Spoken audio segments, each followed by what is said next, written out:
anbiya'i wal mursalin wa ala alihi washabihi ajmain amma ba'du.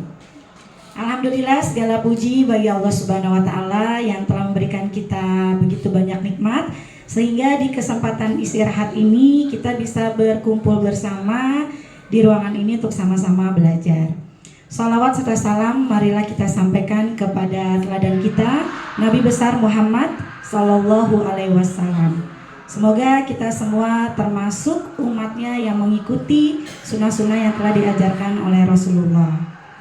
Yang sama-sama kami hormati Pak Andika selaku pimpinan SMP Islam Al-Azhar 9, Bapak Ibu guru dan karyawan SMP Islam Al-Azhar 9. Bagaimana kabarnya hari ini?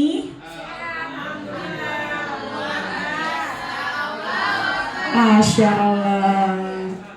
Iya, alhamdulillah pada kesempatan saat ini kita akan sama-sama belajar.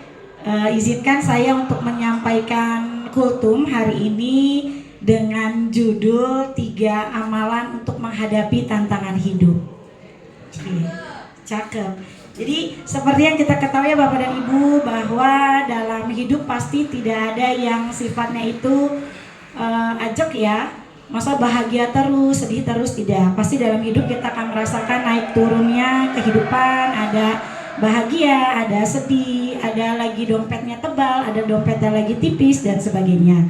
Artinya banyak tantangan dalam kehidupan yang akan kita lewati dan bagaimana kita bisa melewati itu dengan baik. Ada 3 amalan yang bisa kita lakukan untuk menghadapi tantangan hidup tersebut, atau biar lebih mudah kita sebut dengan 3 is. Is yang pertama adalah istiqomah. Istiqomah adalah kokoh dalam akidah dan konsisten dalam beribadah. Begitu pentingnya istiqomah ini sampai Nabi Muhammad SAW berpesan kepada seseorang seperti dalam al-hadis berikut. Dari Abu Sufyan bin Abdullah radhiyallahu an berkata, "Aku telah berkata, wahai Rasulullah, katakanlah kepadaku pesan dalam Islam sehingga aku tidak perlu bertanya kepada orang lain selain engkau." Nabi menjawab, "Katakanlah aku telah beriman kepada Allah kemudian beristiqomahlah." Hadis riwayat Muslim. Seperti yang kita biasa hadapi ya Bapak dan Ibu dalam keseharian, bahwa persoalan hidup pasti sering kita hadapi. Merasakan lagi sedih, lagi khawatir, kemudian merasa lagi bahagia, perasaan-perasaan yang mungkin campur aduk yang kita hadapi.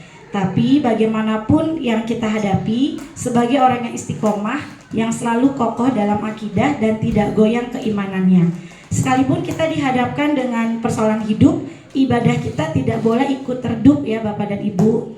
Artinya ketika kita dihadapkan dengan sebuah masalah atau persoalan yang berat yang kita hadapi, tidak membuat kita menjadi tidak mau beribadah dengan baik.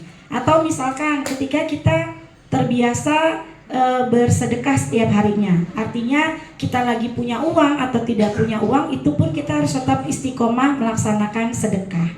Jadi tidak memandang kondisi kita seperti apa. Kemudian saat kita di posisi mungkin lagi dipuji gitu ya, terus kita sampai lupa diri, jadi tidak bersyukur, kemudian tidak juga beribadah dengan baik. Jangan sampai kita menjadi orang-orang yang seperti itu. Kemudian istiqomah ini juga dalam hal misalnya kita sedang jalan-jalan ke luar negeri atau situasi-situasi tertentu yang mungkin kondisi kita untuk melaksanakan sholat 5 waktu itu agak sulit. Tapi apapun kondisi kita, ketika kita memang menanamkan istiqomah dalam diri kita, pastinya ibadah-ibadah yang kita laksanakan itu tidak akan tertinggal. Apa yang sudah tertanam dalam diri kita, nilai-nilai yang sudah kita yakini dengan baik, akan terus kita laksanakan apapun kondisi kita. Orang yang istiqomah dipuji oleh Allah Subhanahu wa taala dalam Al-Qur'an surat Fussilat ayat 30, yang artinya sesungguhnya orang-orang yang mengatakan Tuhan kami ialah Allah, kemudian mereka meneguhkan pendirian mereka, maka malaikat akan turun kepada mereka dengan mengatakan, janganlah kamu merasa takut dan janganlah kamu merasa sedih, dan bergembiralah dengan syurga yang telah dijanjikan Allah kepadamu. Jadi Dengan istiqomah ini Bapak dan Ibu, kita tidak perlu khawatir bahwa setiap kesedihan yang kita rasakan, setiap situasi sulit yang kita rasakan, bila kita menanamkan istiqomah dalam diri kita, Allah telah menjanjikan surga kepada kita. Karena memang istiqomah itu tidak mudah ya Bapak dan Ibu. Yang mudah itu adalah istirahat. Kan, kalau istiqomah tidak mudah. Kemudian yang kedua adalah istikharah. Nah, istikharah adalah kita meminta petunjuk kepada Allah atau dipilihkan antara beberapa pilihan yang paling baik untuk dilaksanakan. Kita sebagai manusia pastinya adalah manusia yang lemah ya Bapak dan Ibu, dengan keterbatasan ilmu pengetahuan kita, dengan keterbatasan kita memahami apa yang akan terjadi pada kita di kemudian hari. Jadi alangkah baiknya ketika kita menyerahkan segala urusan kita itu kepada Allah Subhanahu wa taala dan selalu memohon petunjuk dari Allah. Karena apabila kita telah melaksanakan ini, insya Allah Bapak dan Ibu akan muncul keyakinan dalam diri kita bahwa apapun yang Allah telah tetapkan untuk kita, untuk keluarga kita adalah yang terbaik untuk dunia dan akhirat kita. Jadi kadangkala kita istikharah tapi suka udah condong ke salah satu pilihan ya Bapak dan Ibu. Dan kalau untuk istikharah ini salah satu syaratnya benar-benar adalah kita harus ikhlas menyerahkan kepada pilihan Allah untuk kita. Pastinya apapun yang Allah nanti telah berikan ke kita, pilihan itu nanti akan muncul keyakinan dalam diri kita. Dan nantinya yakini bahwa pasti ada hal-hal indah yang akan kita temui di balik semua itu. Itu ya Bapak Ibu, pasti kita udah punya pengalaman seperti itu. Ketika kita menyerahkan kepada Allah, kita istikharah, Allah pilihkan sebuah pilihan terbaik, ternyata banyak hal-hal indah di balik semua itu. Jadi selalu berprasangka baiklah kepada Allah atas kehidupan kita ini. Seorang muslim yang sangat yakin, tidak ada keraguan sedikit pun bahwa Allah yang mengatur segala urusan. Dialah yang menakdirkan dan menentukan segala sesuatunya sesuai yang Dia kehendaki. Allah Ta'ala berfirman dalam surat Al-Qasas ayat 68-70, dan Rabbmu menciptakan apa yang Dia kehendaki dan memilihnya. Sekali-kali tidak ada pilihan bagi mereka. Maha suci Allah dan maha tinggi dari apa yang mereka persekutukan dengan Dia.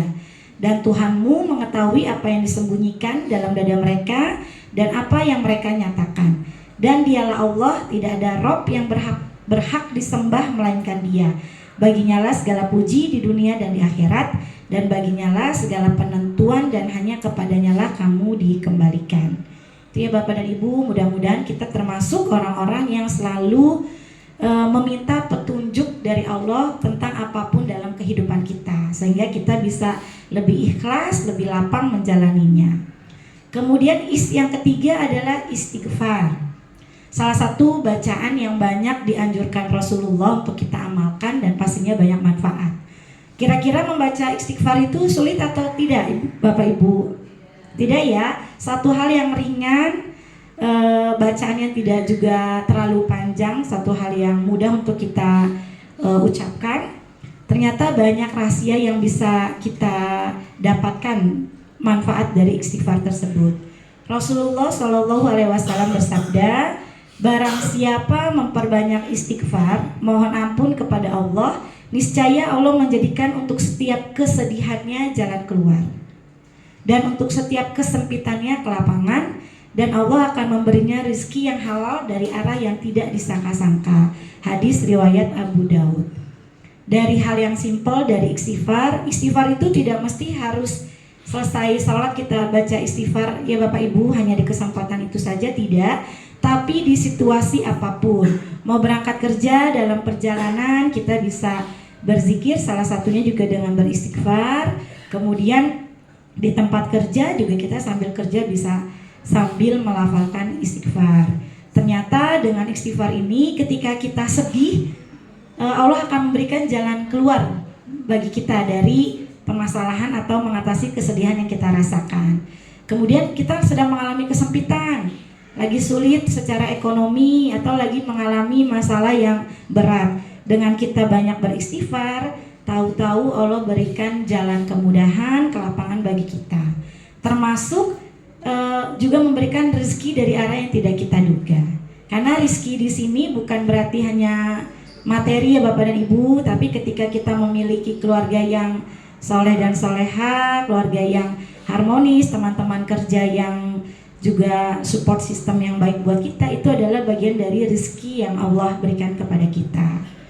Nah, mudah-mudahan kita kedepannya jadi orang yang selalu tidak melewatkan setiap detik dalam kehidupan kita untuk melakukan amal soleh. Salah satunya adalah membaca istighfar. Ada beberapa keutamaan yang kita bisa peroleh. Yang pertama, memperoleh ampunan dari Allah.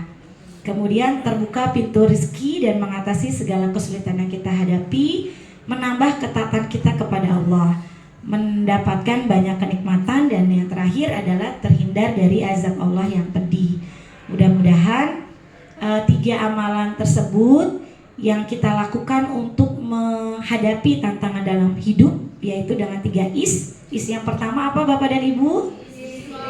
Istiqomah. Yang kedua istikharah, dan yang ketiga adalah istighfar. Semoga kita semua menjadi hamba-hamba Allah yang selalu dalam lindungan Allah, yang selamat, bahagia, dan sukses dunia dan akhirat. Mungkin itu saja yang bisa saya sampaikan. Mohon maaf atas segala kekurangannya. Wassalamualaikum warahmatullahi wabarakatuh.